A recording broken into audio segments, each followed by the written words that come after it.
Alright, we got some good news and some bad news. The good news is Steam Machine is getting a launch title, which is Half-Life 3. The bad news is both might be delayed. After that, let's talk about 3 huge games that either just got or will launch with Steam Deck presets and run great. And finally, I figured I'd give you an update about what I've been playing on the Steam Deck in case you need some new games to buy, because that's what everyone needs, right? How's it going, everyone? As always, my name is Jimmy Champagne. This is Deck Ready, my channel all about the Steam Deck. I hope you're having a great week playing a ton of video games. I spent the weekend in Chicago because my friend was getting engaged and he planned a whole surprise party for after. It all went great. Congrats, Mac and Jillian. And then Sunday night, I came down with the worst flu I've ever had that lasted overnight. It nuked my voice. I was having fever, chills, all of that. I'm like 99% better, but that's why my voice sounds weird. But yeah, take vitamin C, D, B1, whatever you got to do to not get sick, because that sucked. But anyway, let's get into the first news story here and do a double update on both Half-Life 3 and the Steam Machine. So with the Game Awards come and gone with no Half-Life 3 announcement, a lot of people are shaken in their belief that Half-Life 3 is even real. You guys know how I feel. It was never going to be at the Game Awards.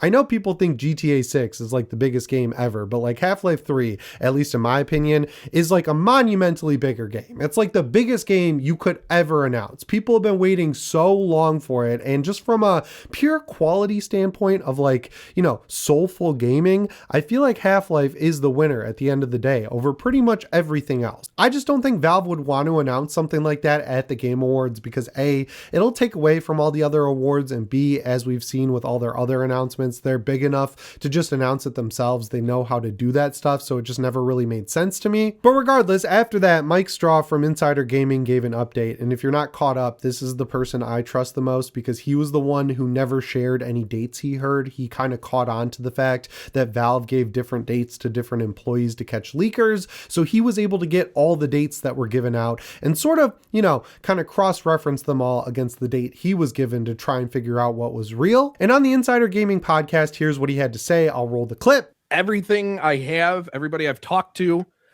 are still adamant this is a game that will be a launch title with the Steam Machine.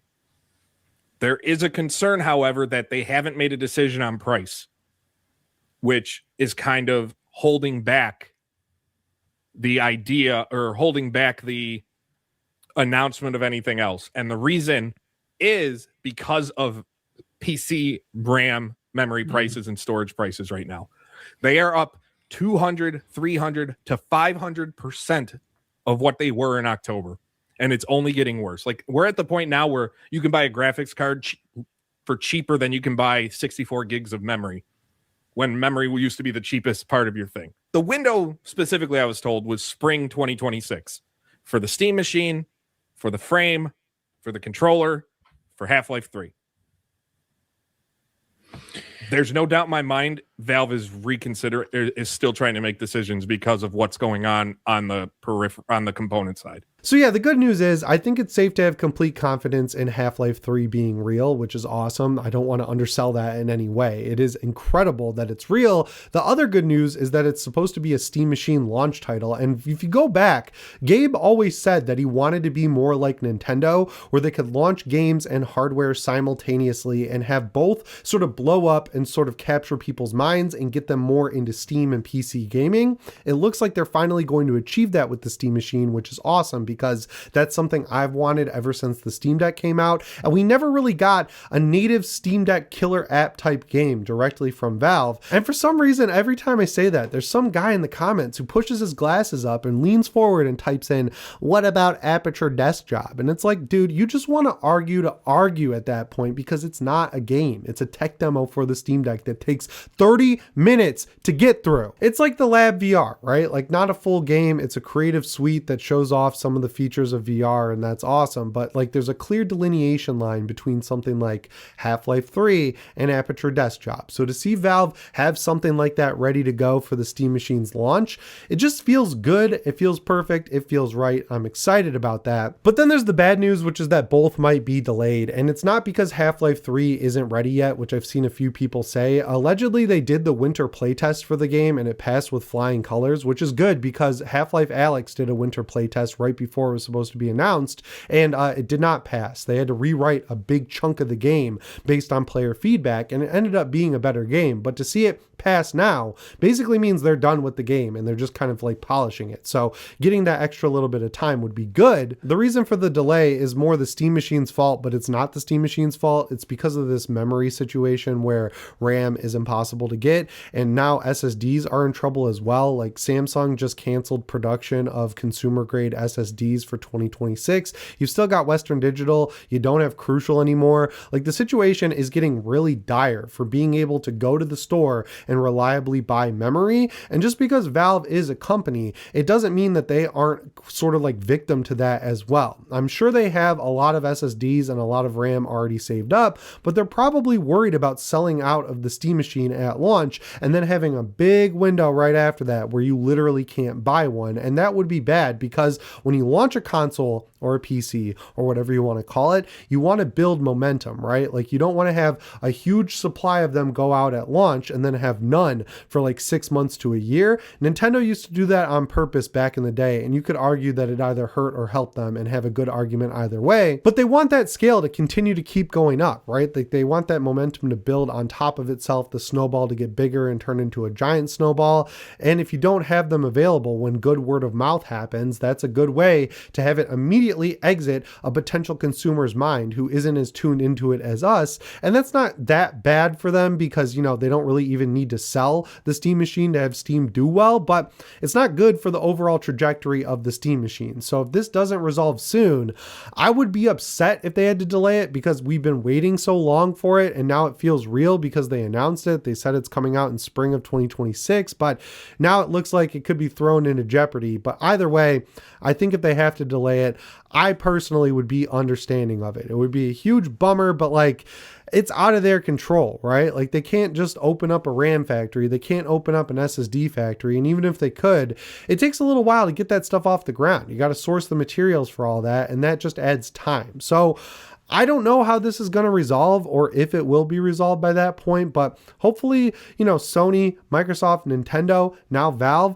they sort of group together and go talk to the government and be like, look, man, like we are absolutely screwed by this AI stuff. And I understand there's a huge war for winning the AI race and everything like that, and that's the most important, but you got to help us out too. You got to throw us a bone. I don't want the government to like get involved and say, you have to dedicate this much RAM and memory to be just for consumers. But like, there's got to be a solution that can be figured out here. I know everyone loves to just deal in absolutes, but as I said a couple videos ago, that's the worst way to think. Always be positive when you have the option to be positive. So like when there's a will, there's always a way. They just have to find the way. But at the end of the day, if they have to delay it to make sure it launches at a good price and stays at a good price and like stops them from stripping out the memory and saying, go find it yourself, I'm fine with them doing that, because, you know, they got to get this right if they want this to continue to be something they can keep going back to, like they did with the Steam Deck. Like the Steam Deck was successful.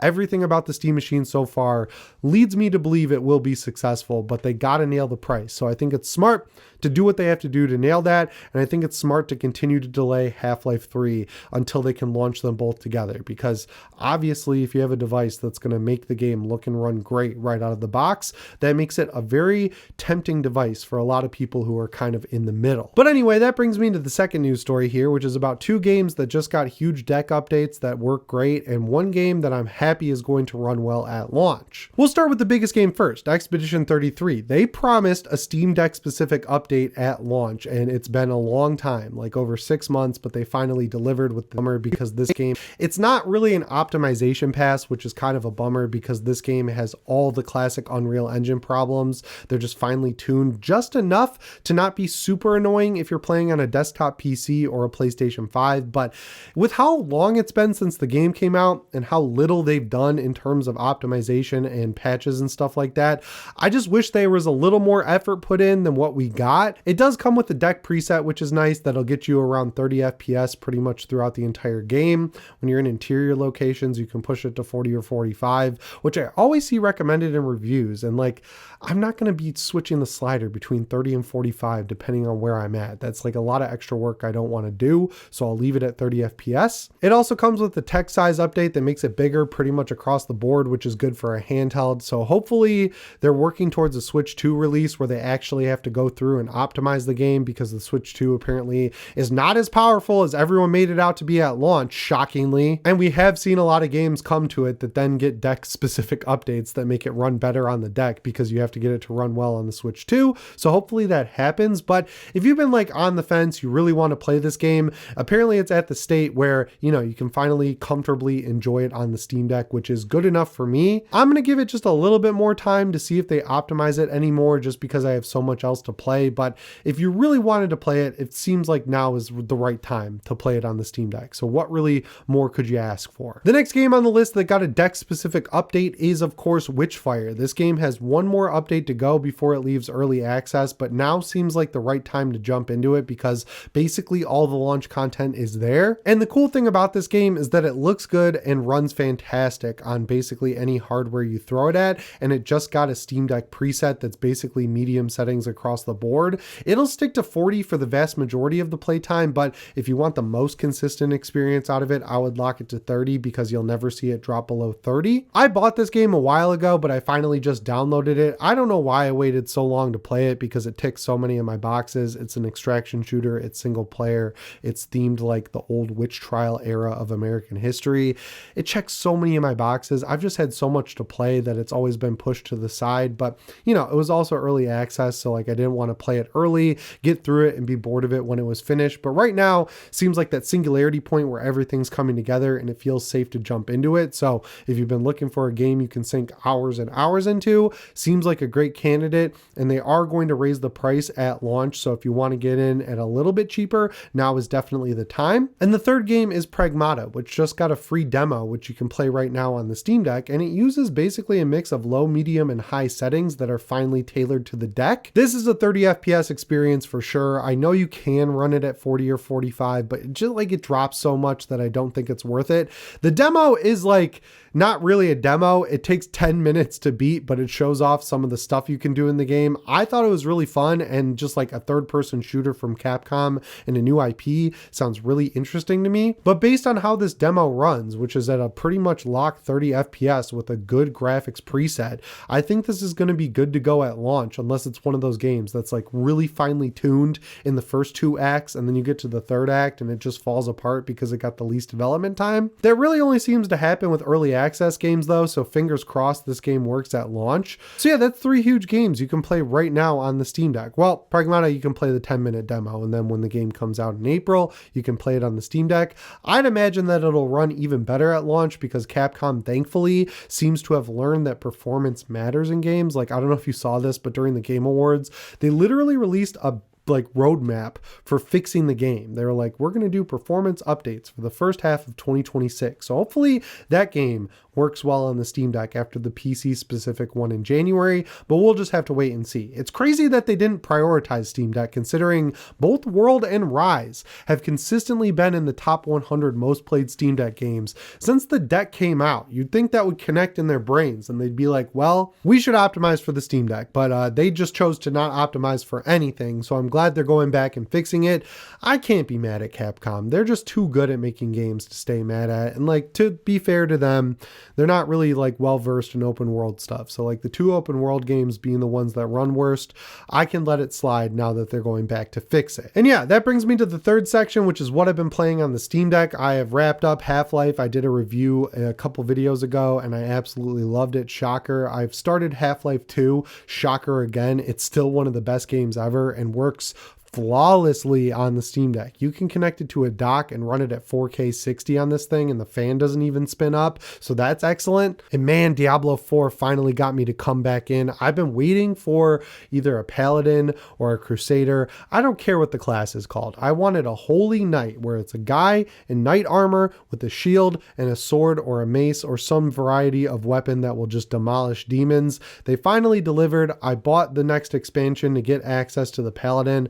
I've got 12 hours in this season and it has been so much fun. Unfortunately, since Vessel of Hatred came out, they were like, oh, we're just going to make this game specifically run worse on the Steam Deck for no discernible reason. They didn't update the graphics. They didn't add really all that much of new stuff with Vessel of Hatred, but just for some reason it runs worse. So the best way to run it is medium, FSR balanced, and then use this launch command to lock it to 30. It's on the screen right now. If you do that, you'll get the best frame limiting. If you use the built-in frame limiter with SteamOS, for some reason it just makes the game run a lot worse. I don't know why. It didn't used to do that, but Blizzard is apparently fine with this game continually running worse with each and every update and season. They got to figure that out. So yeah, other than that, I want to start a CRPG. I have a fork in the road in front of me. Should I do Baldur's Gate 3 or Divinity Original Sin 2?